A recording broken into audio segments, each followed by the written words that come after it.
Hi, I'm Steve Clemons, and I have a question. What happens when Americans lose faith in all their democratic institutions, including the Supreme Court? Let's get to the bottom line.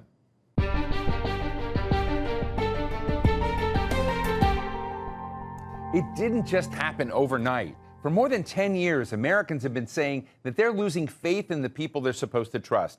And that includes the people they elected to represent them, the heads of major government agencies like the FBI, the media, the police, you name it. One of the bigger stories of this year was about Supreme Court Justice Clarence Thomas, who's facing revelations now of huge gifts from a billionaire donor to the Republican Party. Not small gifts like a box of chocolate or tickets to a football game. We're talking about real estate deals and lavish vacations that would cost normal people $500,000. Americans also watched as a junior congressman from New York, George Santos, was charged with deception to win the election last year and enrich himself in the process. Of course, everyone is innocent until proven guilty, but it hasn't been a good year for public trust. So is this leading to a dangerous situation where Americans are losing core confidence in their core government? Today, we're talking with a U.S. Senator from Rhode Island who has been following the trail of dark money and its corrupting influence on government. Senator Sheldon Whitehouse basically wrote the book on this one. It's called The Scheme: How the Right Wing Used Dark Money to Capture the Supreme Court. Senator, thank you so much for joining us today. Let me just start out with the biggest bottom line question. Can Americans trust that their Supreme Court is not corrupt? I don't think so, unfortunately. I think that the record of their decisions, which almost inevitably move in the direction of the big right-wing donors who helped get this new majority on the court, make it a very challenged body right now. And I think particularly if you're using corrupt in the sense of the word that the founding fathers used it, it's a very unfortunate answer. Well, you have been out very visibly on the floor of the United States Senate with pictures of Justice Clarence Thomas, financier Harlan Crow, and others that have been looking at this relationship and the cozy relationships between big interests and certain court members, and then looking at cases that were being brought. Can you share with us the case that you're making about these relationships?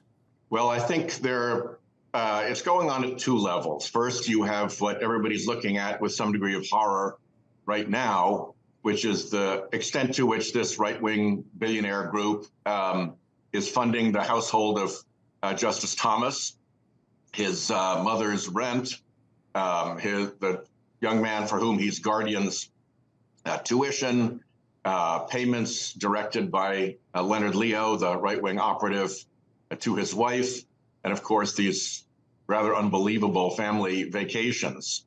And that's one immediate set of concerns, but it connects to the larger concern about the extent to which this group of right-wing billionaires has basically packed the court with people of their own choosing, who were chosen specifically to rule in their direction and who are doing so with almost perfect statistical conformity. And some of the really big decisions of the court, like Citizens United and Shelby County, the voting rights case, I think are very much tainted with that influence. So I think what you're saying here, and I want to explain to the public, is Harlan Crow leads one of the sets of billionaires that have had close relationships with members of the court, but particularly Clarence Thomas. Some of these folks have actually paid money. I know of one case of $25,000 that was paid to Ginny Thomas, the wife of Clarence Thomas. Circumstances of that are highly suspect. And then on top of that, you're arguing that this has been a campaign, a concerted campaign to get certain individuals on the court to take certain positions, and they are these same people. Am I getting that wrong? Nope, you're getting it exactly right. And indeed, you can go back to, I think the sort of key kickoff for the campaign was back under President Bush when he nominated his White House counsel, his personal friend, his fellow Texas conservative, Harriet Miers, a woman, to fill the seat on the Supreme Court that had been vacated by Sandra Day O'Connor. And there was a little coup d'etat from the far right. And they obliged this Republican president to withdraw his own nominee in favor of a more reliable vote for their interests. and that was Sam Alito. And the individual who orchestrated that maneuver was Leonard Leo. And when the billionaire saw what he could pull off, I think the operation then went into high gear, and we got the Federalist Society list, and we got the 3 Trump judges, and we got the blocking of Garland, and we got the rest of the show. You know, one of the interesting data points out there, Senator, is that in 2021, public confidence in the Supreme Court was at 36%. It's not a great number. It happened to be bigger than public confidence in the Congress or the presidency, but it has collapsed in 2022 to 25%, so down 11. And this is all before the revelations that we've seen now. And I'm just interested, can you blame the American people of saying, we're looking at our institutions and saying, we don't trust them anymore? Certainly, as to the court, frankly, this influence of dark money since Citizens United, you know, big special interests who can write $50, $100 million checks into politics and create this aura of influence around the court. That's something for Americans to be legitimately concerned about. They are concerned about it. They're actually angry about it. And our failure to clean it up, I think, is a really telling failure, one that will have lasting impacts. We've got to fix that. So what are the, the off-ramps to this problem? Because, I find it very interesting. You and I both travel around the world. We see a lot of American leaders kind of preaching constantly about democracy, what it takes to build democracy, the summit and forum about democracy that President Biden does. What standing does the United States have if its own institutions, and like I've been drilled, democracy is not voting. Democracy are the institutions. But if we don't have institutions that are uncorrupt, that are objective, and that can, be governed by the rule of law, not by the rule of billionaires or money. I hate to just get at it, but I just find it as a very bleak moment. Yeah, right. If we sent a judicial delegation to another country, and that other country was choosing its Supreme Court justices in the back room of a private organization that was highly partisan and was receiving massive anonymous contributions, we'd be justifiably horrified. But that is how a lot of these justices got onto our Supreme Court. I think the solution, the best solution, is that I think the other federal judges who know perfectly well that the Supreme Court is misbehaving are getting really sick of it. And I think there's going to be a lot of counter pressure from the other federal judges to get the Supreme Court to fix this. And that would be a good outcome. But what does the counter pressure mean? How do they, they call up and say, Justice Roberts, the Chief Justice of the United States, we don't like what's going on. What are their tools of pressure that they can bring to this? Well, they have 3. They can obviously call up the Chief Justice and say, hey, what's going on? This is ridiculous. They could be more public. There's sort of a judicial omerta that you keep your complaints within the judicial branch, but that might break. And then most importantly, there's the Judicial Conference, which is the administrative body of senior judges that administers the court, that oversees the judicial branch in its administrative roles. And that body, I think, has just made a very big step to clean up some of the Supreme Court's self-serving mischief. And I think they could do a lot more. The mechanism is in place. Senator, why are Democrats so bad at this game on their side? When you kind of look at this broad question of organizing, I've been on this show talked a lot about the Republican focus on the courts for decades, focus on Roe v. Wade and the abortion issue for decades, and understanding that Supreme Court seats really matter. I have never seen that kind of vigilance and focus from the Democratic side, either financially or even politically.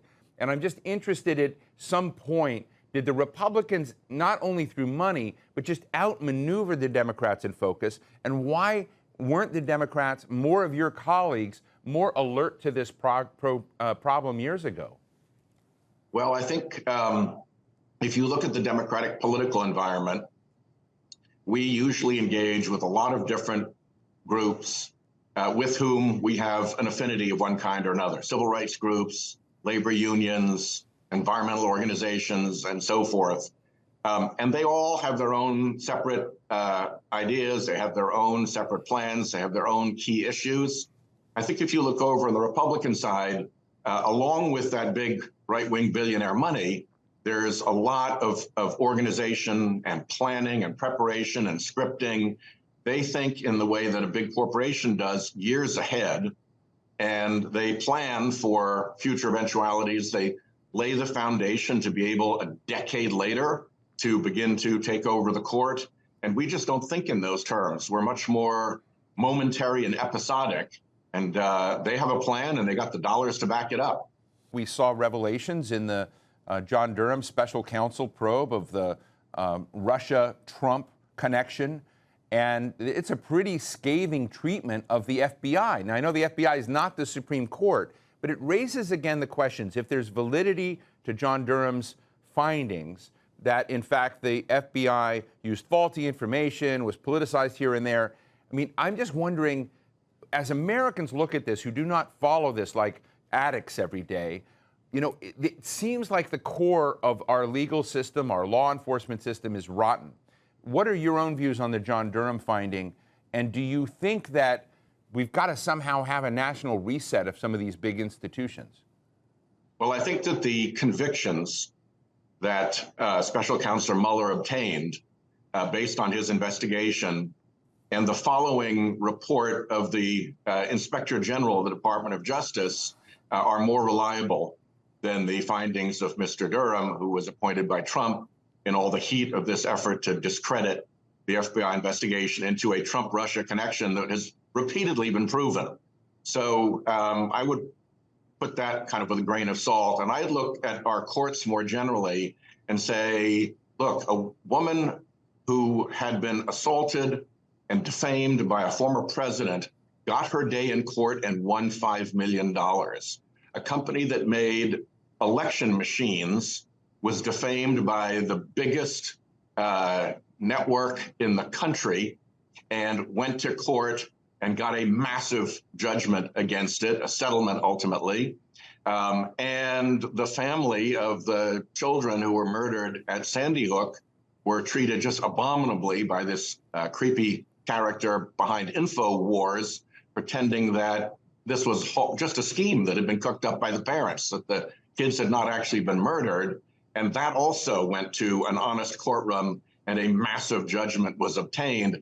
So I think what we're seeing through all of the monstrous behavior in our current politics is that an honest courtroom cuts to the chase and gets people justice and brings out the truth. And that's a very important piece of our infrastructure. Well, let me ask you, about the way in which debate is managed in this country. I mean, you've been very critical of what you call dark money, particularly oil and fossil fuel money, lurking behind the system, influencing various people, affecting climate change-related policies. And, in a time where you have Russia invading Ukraine, we see how energy has become weaponized in this situation. Why can't Americans or people around the world have honest, above-board debates about the need and reality of fossil fuels, the need and reality of climate change, the need and reality to kind of focus on an equilibrium point in these? What is inhibiting a healthy discussion of the equities that the public has in a balance of these trade-offs? And I'm just really interested in these questions of who's stopping that debate and how. Yeah. Well, I think the fossil fuel industry spends an enormous amount of dark money in politics. And when you're writing checks for 10 or 15 or $20 million, you get listened to. And when you stack up a lot of those checks, then you can have a whole party kind of come to heel at your command. And I believe that's what they've done. And when at the same time, you're also running this armada of phony front groups, fake scientists, calling climate change a hoax, you're running a whole propaganda operation at the same time, it does have a very significant effect. And we saw that effect pronouncedly after the Citizens United decision. Before, lots of bipartisanship on climate stuff. Immediately upon the Citizens United decision and the unlimited special interest money, boom, bipartisanship dead on climate. Let me ask you about, going back to the Supreme Court for a moment, it just occurs to me that what we have been seeing and what you've been revealing on the Senate floor about Clarence Thomas's relationships and, gift flow, we'll call it, are there other justices that have exhibited this same behavior? You and I were discussing recently Antonin Scalia, the late Justice Scalia, but I'm just interested in his case, but also interested in whether other justices you believe have these same issues that Clarence Thomas does. Yeah, I think, we're going to continue to look into this. Some of it we know because some of the justices disclose it, so you see it. But I first got interested in this when I learned about how many hunting vacations Justice Scalia had taken. Obviously, we knew of two, the one where he was on Dick Cheney's Air Force Two manifest and the one where he died. But there are about 6 dozen or more others, and they were not disclosed. And the only reason you can not disclose is if it's personal hospitality. And what they were doing was setting up a little bit of a trick where somebody would ask the owner of an estate or resort to invite Scalia with a personal invitation. And then they would treat the personal invitation as personal hospitality, even if he'd never met the owner of the resort before, even if it was a commercial establishment. So that went on for years, and the Supreme Court put up with that. And that was my kind of opener into this question of off the books, hidden largesse to Supreme Court justices. And in the case of Scalia, he had a lot of political friends around him political contacts around him on these trips, people from the gun advocacy groups, people from fossil fuel industry, Republican officials. So it really didn't look much like personal hospitality as you or I might understand it. I'm just sort of interested in this moment and whether you're the lone voice that's going to remain a lone voice, or you're creating a movement among your colleagues, both Republican and Democrat, that are actually going to do something about this. It's really appalling. And it's appalling to people across the country who can't have, a municipal official who can't have lunch at the diner across the street picked up by somebody who's doing business with the municipality, an $18 lunch. And then that person finds out that a Supreme Court justice is taking multi-$100,000 vacations at the secret behest of a politically active right-wing billionaire and having his portrait painted with the manipulator of the Supreme Court by the right-wing billionaire crew. That just doesn't ring true with anybody. I don't care if you're a Republican or Democrat. That's just bad behavior, and it needs to be called out, and it needs to stop. Do you engage in any way with Chief Justice John Roberts, and do you discuss this with him? Yes. Yeah, in a variety of ways. First of all, I go over and speak at the Judicial Conference meeting every year, and I've taken to discussing this.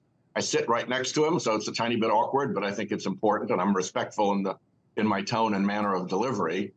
And we've sent a lot of correspondence his way. We usually get answers from either the clerk of the court or, the court's counsel or somebody else. But yes, we are, my office and I are regularly engaged, trying to focus his and the court's attention on these problems. One of the other trends that's out there right now, Senator, is that college students are not being drawn to government jobs. They want to, conservative ones are going into private sector. Liberal ones, in this study that we're looking at, are going to nonprofit, multilateral institutions, et cetera. But, the idea of going into government service, whether it's in the legal side of things, whether it's in, serving in the foreign service, many, many other roles, is an area where people are just saying, I'm gonna take a pass. Do you sense a problem that we have now in the human capital side of government because trust in government has collapsed so dramatically? Not yet. Perhaps because here in Congress, there's still so many idealistic young people who want to come and work. But I'm reading about it, particularly in the election enforcement area, that the elections area has become so toxic with people attacking people on the media and trolling them and threatening them, that election officials are stepping back and people are increasingly reluctant to become election monitors and get involved in the craziness. And the problem with that, of course, is that when the craziness drives normal people out of one area of government service, it makes it easier for the crazies to take over in that area. Well, look, it's just one person among 435, but I've got to ask you about the George Santos case, because this is a case, a guy who allegedly lied, fabricated a story, ran twice actually for Congress, Not a lot of people caught it or paid attention, and now he's been charged, in federal prosecution with various crimes related to these stories that he fabricated, and also deceiving his donors. But when we get into these kind of odd cases, does this fuel, I hate to put it this way, but does it fuel the conspiracy theory crowd? And do you have worries about that? I don't know. I see Representative Santos's case as one really about the disintegration of local media and the gap that can exist between the very immediate, very local media and the national media outlets. Because my understanding is that he was actually covered quite well by a very small local media outlet that figured that there was a lot that was not true in what he was saying and was digging hard. But there was not the larger newspaper or media outlet that could dive in and throw the resources at it so that ultimately, the New York Times or the Washington Post or CBS or somebody else could pick it up. So I see that as a signal of alarm in what local media is capable of doing in an environment in which the big platforms get to basically take all their work and show it to everybody for free, so they can't afford to keep reporters on the beat. Let me just ask you finally, you've got a couple of more cases pending against Donald Trump that are very serious. One, about potential meddling in the 2020 election in Georgia. Another with special counsel, Jack Smith, looking at management of classified documents and President Trump's role in January 6th. Again, these are going to be issues where we're looking at, the FBI, you're looking at federal prosecutors, and you're looking at the courts. Do you have any worry that your revelations about the corruption of this system is going to undermine the potential for those findings to go in the direction they should? We've seen, again, these three areas in which an honest courtroom made a big difference against the, bullying bullhorn and actually brought justice and truth. And I think those cases are going to depend very, very much on the evidence and the presentation of that evidence by the prosecutors.